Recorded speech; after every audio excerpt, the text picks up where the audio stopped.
I'm sitting here at Comic-Con with the lovely and talented Camilla Luddington. Camilla, thank you. It's nice to see you. Thank you. Now, I have to ask you, we're sitting here at Comic-Con. You've been to Comic-Con before, right? Yes, I went the year that the first game came out. I think we were trying to figure it out. I think it was like 3 years ago at this point. That sounds about right. And first of all, are you a comic book fan?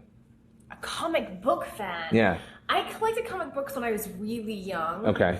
But they were like girly comic books in England called Bunty was like one of the comics. And what makes it girly? What makes it, well, it was kind of about like a girl loses her dog. Like those are the storylines. Nobody had like cool superpowers. No, that's not girly. Right. It was like specifically a girl kind of comic. Oh, that's interesting. So it sounds like an English version of like Nancy Drew. Yes, kind of. Isn't Nancy Drew English? Maybe she's not. Perhaps did I just commit a faux pas? No, she's not. It's like American kids books. Yeah. So I always thought they were British. Okay. I did too. So here you go. Anyway, it's great to see you. I got a bunch of questions here. Of course, we're excited about the new Tomb Raider coming out. You've been playing Lara Croft for a long time. What is it like playing such a strong woman who a lot of people really idolize this character?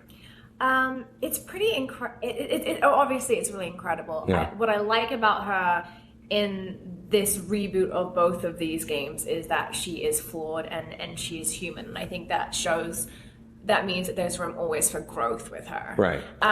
It's amazing because I actually meet a lot of fans. I was at the London Comic-Con and I met so many young girls that said how much they had influenced her and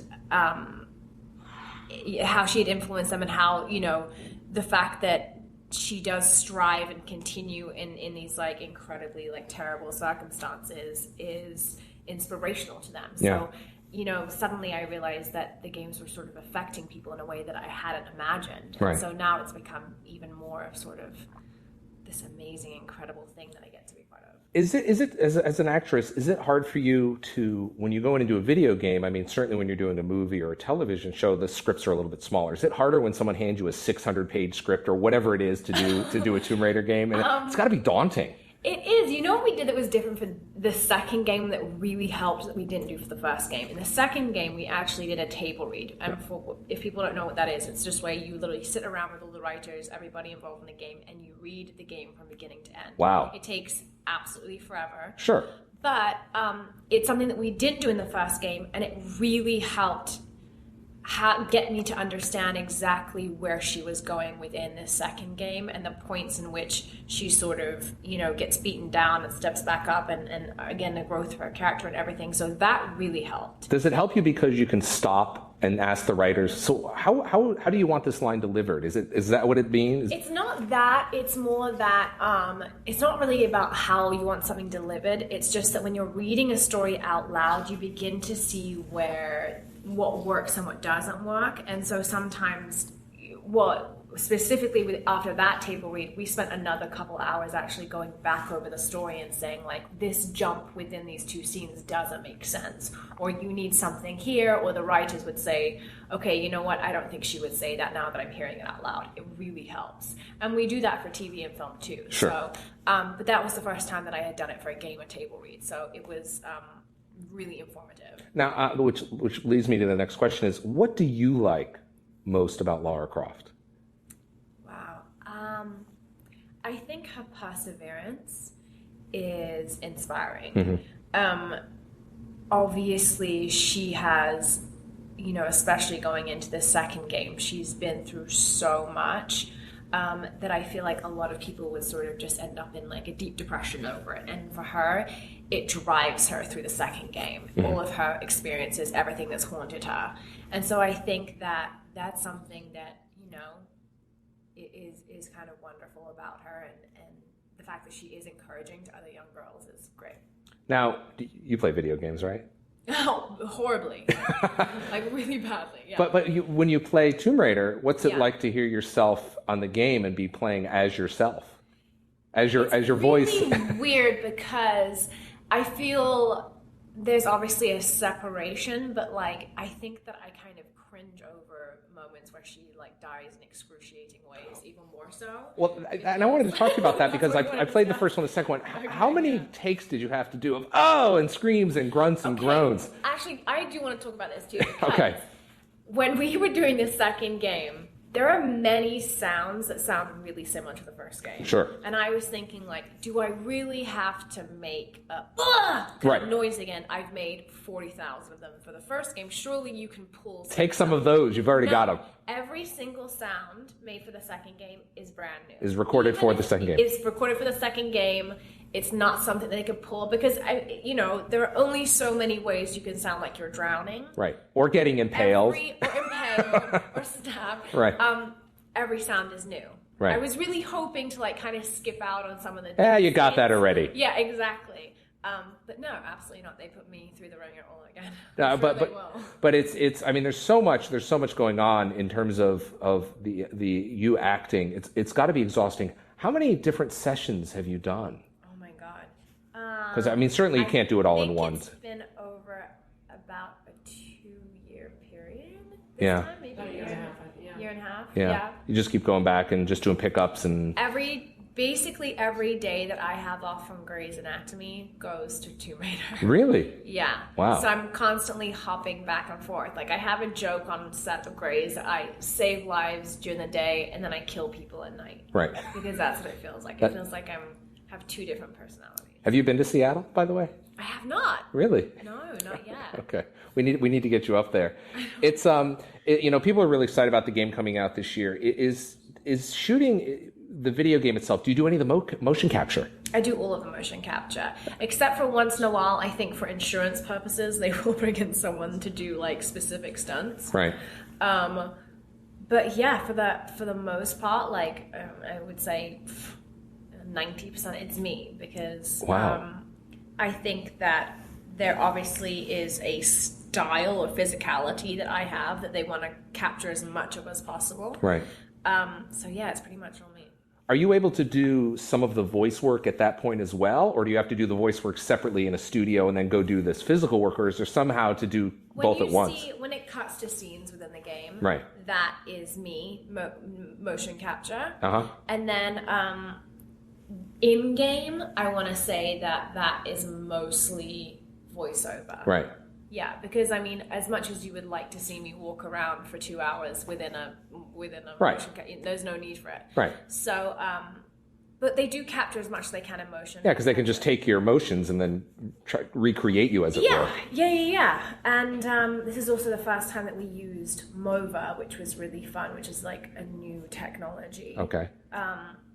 Facial capture before captured, I think, like 90 points of reference. MOVA captures 7,000. So when you see there are certain moments in the game that they were able to use MOVA for, and it just looks like amazingly realistic. Yeah, now you have one of those little suits with all the little white balls all over them. Super attractive.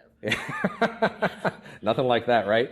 Yeah. Now, I did some research here, and when you were auditioning for the role, you were auditioning for Cryptid, right?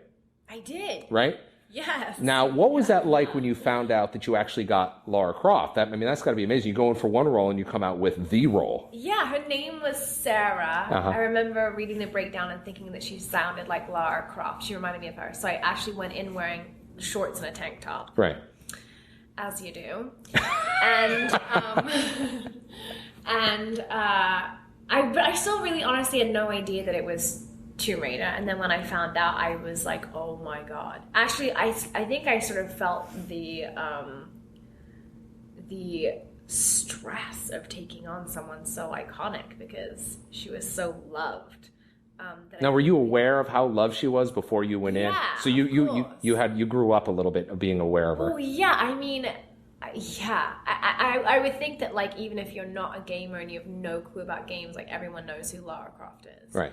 Well, there's all the Angelina Jolie movies, of course. Yeah, but I think that I would think that everyone does know that originates from the games first. So yeah, I remember thinking like, yes, oh my god, I got it. And then like, holy shit, I got it. Right. And then thinking like, where is this going to go? Like, where's it going to take me? And it's like a 5-year journey at this point. You've got both sides of, you talked about your work on Grey's Anatomy, and this is the work. These are two very different audiences. Yes. The people that watch Grey's Anatomy may not necessarily play the video games and vice versa. So that's got to be great to have these two fan bases that are, in some ways, completely opposite. Yeah, I think so too. But what's interesting now is that fans are really loyal that I found so far. And so they're starting to be a merge. So people that are fans of Grey's Anatomy are actually tweeting me like, hey, I'm going to play this video game for the first time and try it out, you know. Right. And then there's people that are watching the game are going, I'm going to watch you on Grey's Anatomy. Yeah, and then I've even had people say like, hey, I'm watching my first episode of Grey's Anatomy, like Lara Croft's on my screen, it's weird, you know. So there has been this weird like merge of some of the fandoms. Have you ever like had this feeling or this desire to kind of do a nod to Lara Croft from?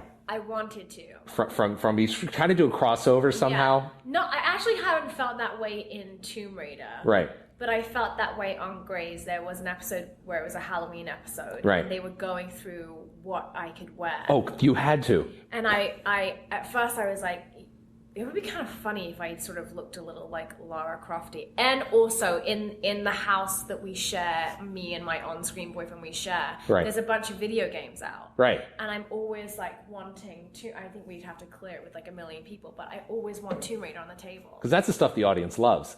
Yes. It's such a great nod. I think so too. It's such a great nod. How are, you know, where do you think the video games are going? I mean, you've grown up playing them. You're part of this massive franchise now. Yeah. What do you give any recommendations to some actors that look at this and go, oh, should I do this? Or what's going on here? It is, I obviously think that everyone should get to do it because it's such an incredible experience. It's similar, but it's so different from anything else you could do. Motion capture. Right. It sort of pushes you to really think outside the box and use your imagination. And if you're a creative person, like that, you know, you got to jump at the chance to do something like mocap. Mm-hmm. And also, I feel like once you realize what goes into making a game as an actor, you have so much respect for like every element of a video game. So, and I feel like it's slowly sort of getting that recognition for actors too. Yeah. But yeah, I think that everyone should get to do it. Are you surprised at how, I mean, I've been involved in television productions and those are massive, massive undertakings. Yeah. Video games are massive in a different scale. Yeah. Are you surprised at when you're like, wow, this is a lot more than I thought. This is way bigger than like back in the 90s or the 80s when it was 8-bit and little. Oh, I mean, to me, it just looks so realistic. It always blows my mind. I always think they cannot do better than what they've already done. And then I see something new that they just show me like, oh, this is actually like a rough cut of something. It's not really done yet. And to me, it looks like a movie already. Right. So, yeah, I think that it's mind-blowing. Every single time they show me anything, it like, I don't know how they do it. So if I were to go over to your house right now, and what would I see in your console? What game are you playing right now?